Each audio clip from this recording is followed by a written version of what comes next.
One phone call just put the biggest transfer in football history on the table. If this happens, the Premier League will never look the same, but one detail could kill the deal overnight.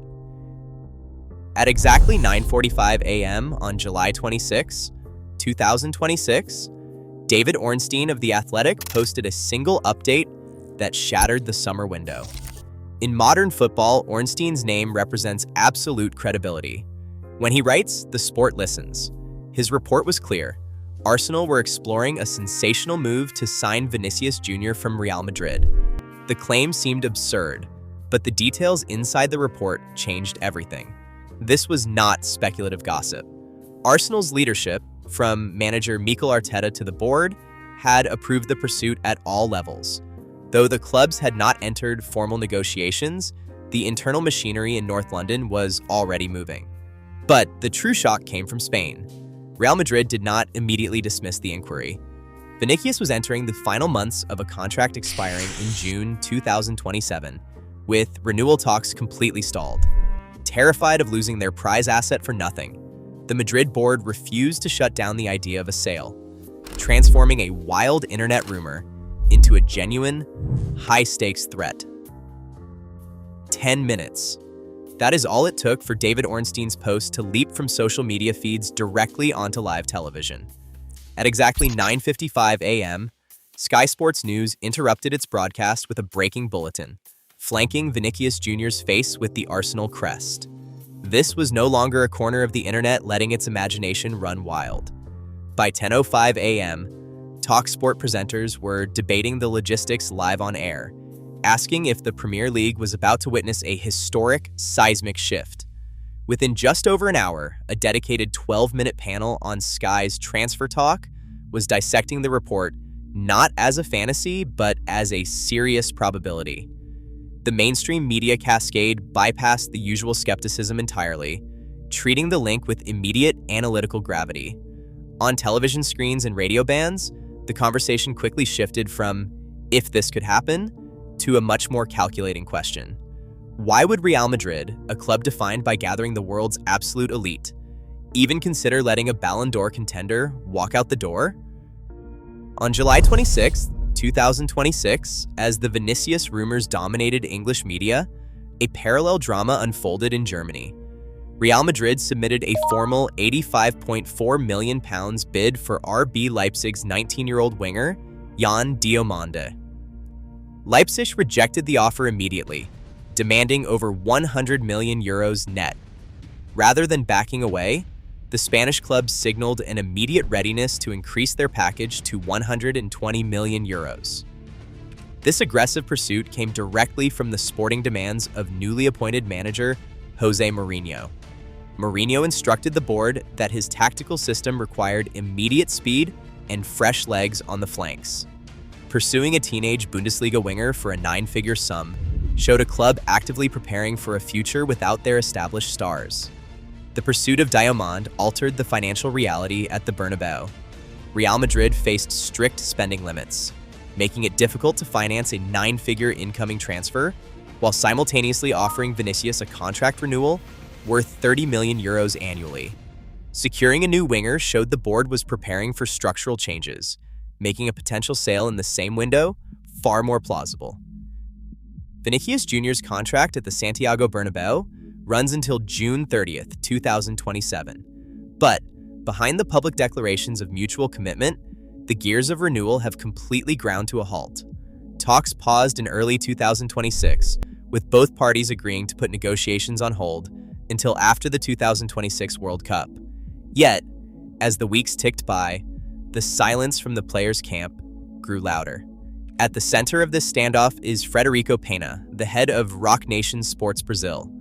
Pena is a highly calculated operator in modern football politics, representing elite assets with a history of using market interest to extract maximum terms. Real Madrid wanted a long-term commitment, but Pena's side held out, demanding a salary package exceeding €30 million annually.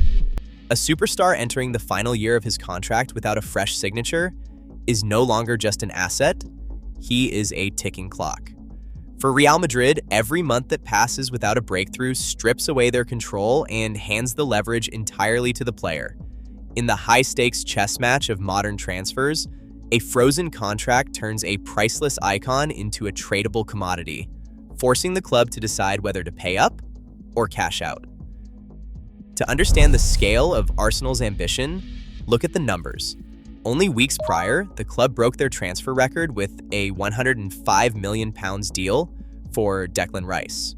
But pursuing Vinicius Junior represents an entirely different echelon of elite sports operation. To pry a Ballon d'Or contender away from the Santiago Bernabeu would require breaking the Premier League's all-time transfer record, which currently stands at Alexander Isak's £125 million move to Liverpool. For Arsenal, signing a player of this caliber functions as a clear statement of global ambition, elevating the club into the bracket of true European heavyweights. On the pitch, the footballing logic is undeniable.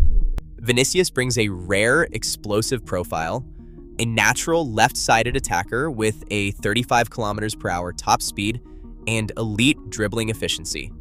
His presence would fundamentally reshape Mikel Arteta's front line, offering a dynamic wide threat that balances Bukayo Saka on the opposite flank. Yet, the financial reality of executing such a deal forces a massive structural rethink. It would test the limits of the club's wage architecture and require creative accounting to manage strict profitability rules. Subscribe to follow this unfolding transfer saga. On TalkSport and AFTV, the initial shock quickly mutated into a fierce ideological civil war. For one half of the fanbase, the link was proof of a new reality, evidence that Arsenal had finally reclaimed their seat at football's absolute top table. To them, Vinicius Junior was the ultimate dream, a signing that would instantly guarantee silverware and global dominance. But the opposing camp saw a dangerous trap.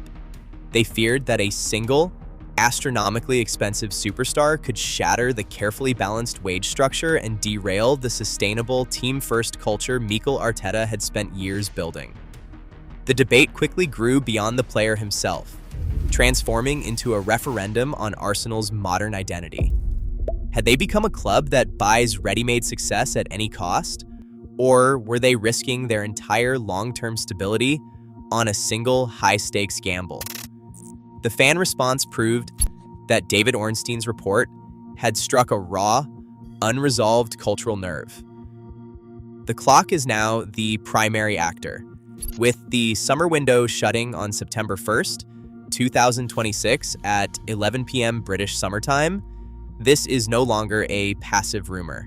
It is an active power struggle with three distinct competing interpretations.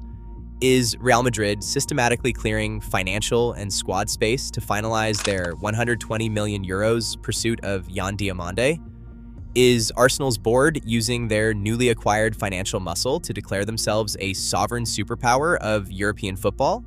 Or is agent Federico Pena orchestrating a masterclass in media pressure to force Florentino Perez to meet his €30 million in salary demands? No party has made a public, definitive move. Instead, the hierarchies of Madrid and North London stand locked in a silent, high-stakes standoff, each waiting for the other to show their hand. The ultimate decision rests on who blinks first under the compression of the transfer deadline, turning a stalled contract into a ticking countdown. This saga isn't just about one player. It's a glimpse into a new era where no club is untouchable and no contract is absolute. The boundary between ambition and reality has officially blurred. Subscribe to stay ahead of the game.